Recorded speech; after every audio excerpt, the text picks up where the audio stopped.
Good afternoon, Barrister Boniface. Good afternoon. My name is Ukemera Tokwa. I'm with Amplified Radio, and we would like some clarification from a legal perspective in recent events happening in the country. Yes, the first question is about the hijab case that has gone on for a while right now.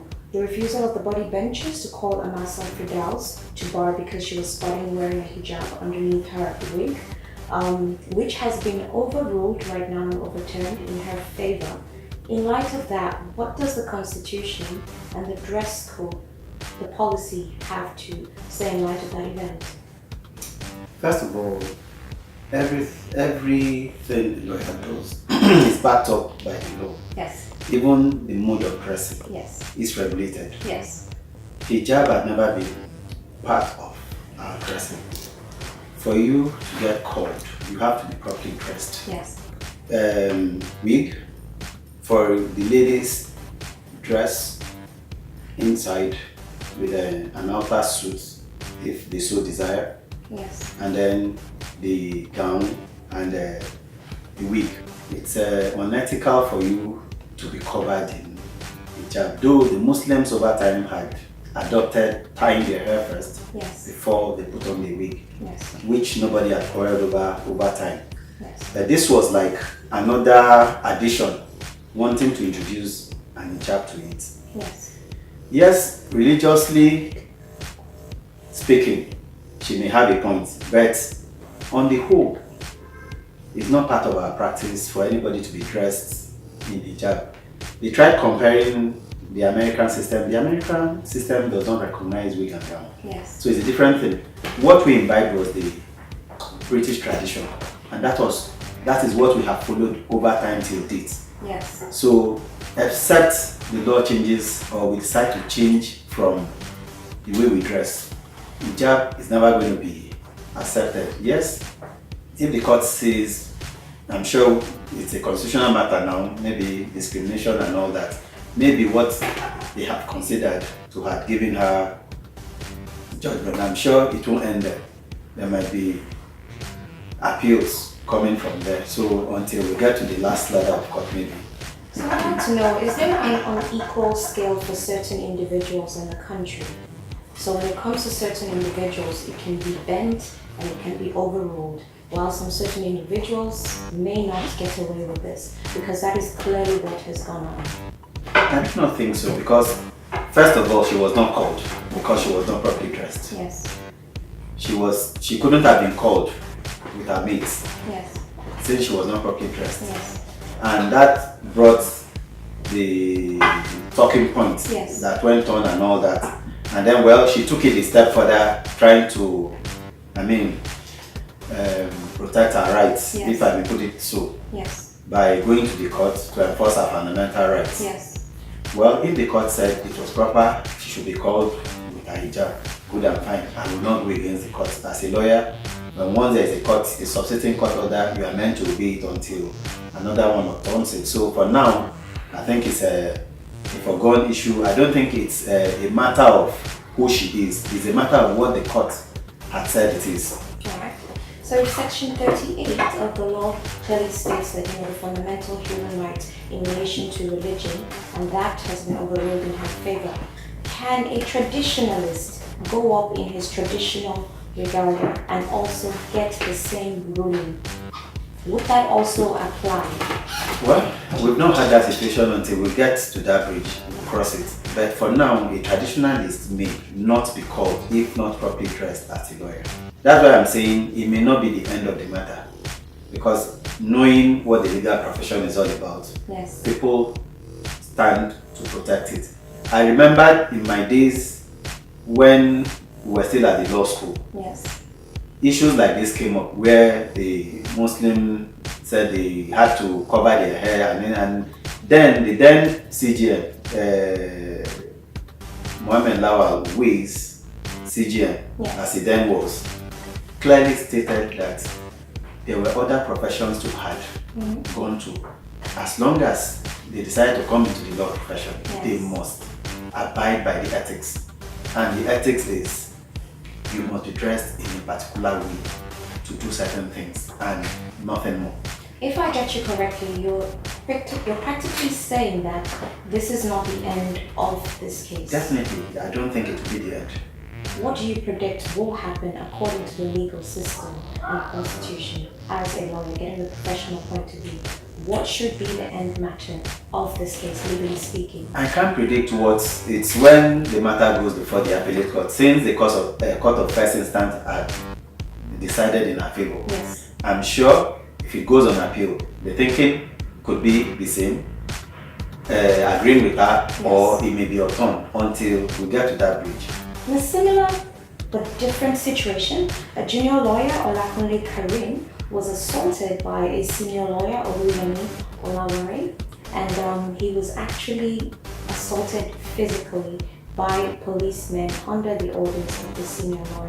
I want to know, what is the legal framework in regards to relations in the professional setting between senior lawyers and junior lawyers? If I'm correct, all Mr. Karim did was ask for his salary.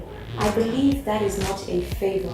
It is something that is part of the work ethics and the job description, as well as the wages allowed. What we saw was Yes. just one end of the matter. We don't know what happened on the other side. Yes, It's the resultant effect that Yes. everybody saw. yes, So we don't know what the Olakule Abdulkarim did Yes. to have resulted, but whatever the case, that assault is not permitted in any way. yes. And that is It's why fundamental the human rights. NBA, Yes, Lagos are taking that case Yes. over. yes, And in fact, I think they had petitioned his employer, Barrister Chukwuka. yes, Yes. to the disciplinary committee. Yes, And he himself had issued a statement trying to defend himself that he never gave such orders and all that. yes, But like I said, all we are saying, nobody has been able to. Law is about both ends. You must listen to the two parties before you can arrive at we only saw one end of it on the social media. yes, Except we are privy to the other side, we may not really be able to get to a proper conclusion. yes, And I would not want to do that conclusion sitting here because I was not there. Whatever I may be saying or would be saying would be based on what I saw on the social media. But what I know is that the NBA Lagos had picked up that matter, and they will see it to the end. Now, in relation to what you have said, if social media hadn't put this out, would it still get the same attention? And my next question is, I'm asking what the professional code of conduct is in the legal setting between senior lawyers and junior lawyers. I believe that you would have a professional viewpoint on what transpires in the office setting, as every professional body has their code of ethics, morals, and whatnot, a to-do list. Yes, in regarding to that, what is your perspective on what should occur or happen in a legal setting? Whether the social media had carried it or Yes. had not put it forward, Yes, the man that was assaulted is a Yes. lawyer, knows what he would have done yes, as a lawyer. So I'm sure he wouldn't have let it go. Sure, he would take steps. Like I know he has filed a fundamental enforcement suit already, yes, which he would have still have done whether it came to the social media or not. yes, And I'm sure, like I've told you, it has gone to the disciplinary committee. yes, That is another end that would have still have handled that matter. Now, as to senior, junior, first of all, upon call, yes, we see ourselves as colleagues. Whether you are 1 million years at the bar or you are a day old at the bar, okay, we are colleagues, we are friends. yes, And the relationship should be that cordial as well. Don't forget, we are human beings, we have our respective defaults Yes. when it comes to attitude, characters, and behavior and all that. That's where it ends. But I do know that relationship, for instance, an office such as ours, yes, our relationship here is very cordial. yes, Ethical wise, yes, there is no room for a senior to accuse a junior. yes, There is no such thing in the Yes. legal profession. yes, Where such issues arises, we definitely will handle it one way or the other. But on the whole, we are very cordial the way we relate. There might be differences here and there. yes, As normal human beings, it's only proper that once in a while there are brushes and all that. you clear them and you move on. So when requesting rather for payment of wages, is there a particular way to go about it? Because that is what actually led to this assault. And communicating with other lawyers and barristers, I have been given the information that at some point, junior lawyers were even asked to thank their bosses when they're being paid. However, I believe that is part of the job contract agreement. It is not a favor being done. So I would like to simply clarify. I can't recall ever thanking anybody for paying me for work done. Okay. From my first day, I don't think any boss demands that. Okay. Nobody. You are being paid for work done. Yes. You are not doing anybody any Yes. favor. Yes. You applied for a job as long as you perform. I think the difference here is the man had resigned from his employment. Yes. He now was going to demand for maybe his last emolument or something. So was he wrong in doing that? I'm not saying it was wrong. Okay. It's proper.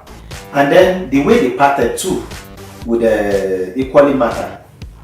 So maybe they had their issues going on. Okay.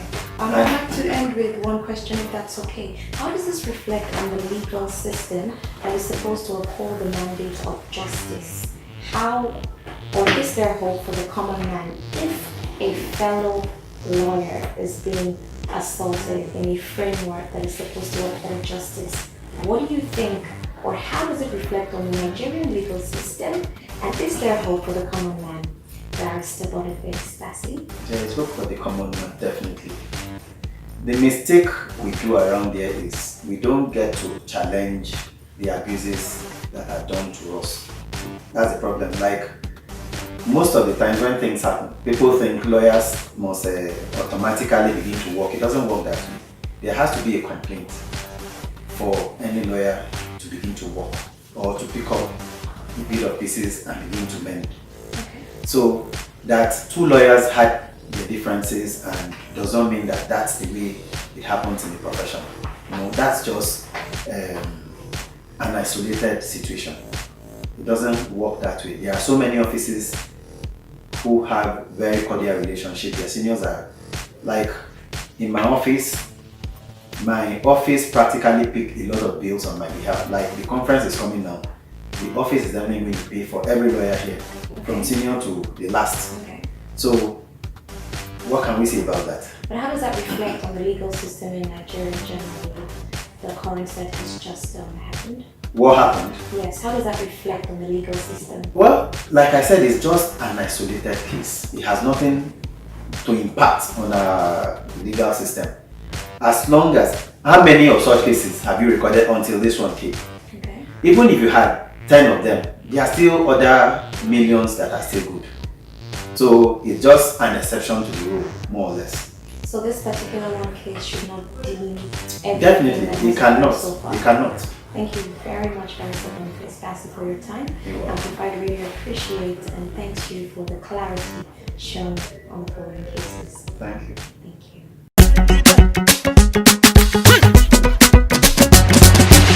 My country people,